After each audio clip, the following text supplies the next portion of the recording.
ঘরের মধ্যেও জুতো পরে হাঁটার অভ্যেস, জানেন এতে শরীরে উপকার হচ্ছে নাকি অপকার?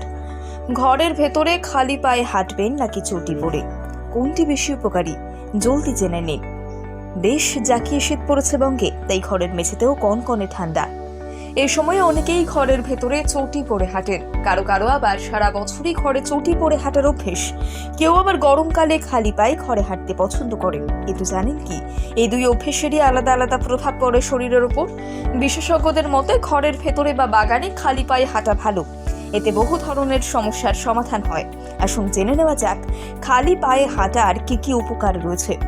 রাতে ঘুমের সমস্যা হলে তাতে ওষুধের প্রতি নির্ভর না হয়ে বরং প্রতিদিন কিছুটা সময় ঘাসের ওপর খালি পায়ে হাঁটলে এই সমস্যা অনেকটাই কাটে। মহিলাদের মন খারাপ, পেটে ব্যথা, মাথা ব্যথা, ওজন বৃদ্ধি, ব্রণর মতো সমস্যার পেছনে অনেক সময় হরমোনের তারতম্যের প্রভাব থাকে, তাই প্রতিদিন খালি পায়ে হাঁটলে এই সমস্যা অনেক কমে যেতে পারে। শিশুরা অনেক সময় খালি পায়ে মাঠে খেলতে পছন্দ করেন, এটি অত্যন্ত ভালো অভ্যেস। খালি পায়ে হাঁটলে শরীরের প্রতিটি স্নায়ু কোষ সক্রিয় হয় এবং শিশুদের রোগ প্রতিরোধ ক্ষমতা বাড়ে। খালি পায়ে ঘাসের উপর হাঁটলে পায়ের তলায় থাকা একাধিক প্রেসার পয়েন্টে চাপ পড়ে, যেগুলির সঙ্গে চোখের সরাসরি যোগসূত্র রয়েছে। ফলে পায়ের তলায় যত চাপ পড়ে ততই দৃষ্টিশক্তি উন্নত হয়।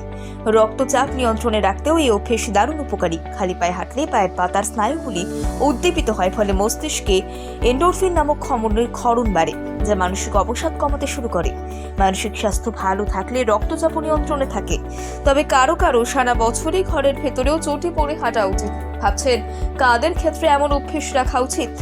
হাঁটু বা পিঠের ব্যথা থাকলে খালি পায়ে হাঁটলে পায়ের ফাংশন বাধাপ্রাপ্ত হয়, ফলে খালি পায়ে হাঁটার অভ্যেস হাঁটু ও পিঠে ব্যথা বানিয়ে দিতে পারে। এমনকি পায়ের বায়োমেকানিক্যাল ফাংশনও সমস্যায় পড়ে। শক্ত মেঝেতে খালি পায়ে হাঁটার ফলে বা সহ শরীরের বাকি অংশে প্রচন্ড চাপ পড়ে। এসব উপেক্ষা করে দীর্ঘদিন খালি পায়ে হাঁটলে শরীরের বিভিন্ন স্থানে ব্যথা হতে পারে। বিশেষত মধ্যবয়সী নারীদের বাড়িতে খালি পায়ে হাঁটা একদমই উচিত নয়। এই কারণে নারীর বয়স 50 বছর পার হলে তাদের পায়ের চর্বিযুক্ত প্যাড নষ্ট হতে থাকে। ফলে এই সময় খালি পায়ে হাঁটলে হাঁটু, নিতম্ব ও শরীরের নিচের পিঠের বিভিন্ন সমস্যা দেখা দিতে পারে। এছাড়া ডায়াবেটিসের সমস্যা থাকলে খালি পায়ে হাঁটাহাঁটি করা একেবারেই উচিত নয়।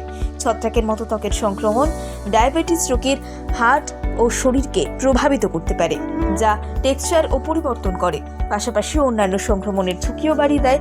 যেহেতু ডায়াবেটিস রোগীদের রোগ প্রতিরোধ ক্ষমতা কম, তাই বিভিন্ন সংক্রমণের বিরুদ্ধে তাদের লড়াই করা কঠিন হয়ে পড়ে। ফলে সংক্রমণ গুরুতর হলে অঙ্গচ্ছেদ করতে হতে পারে। তবে খালি পায়ে হাঁটা সবসময় খারাপ নয়।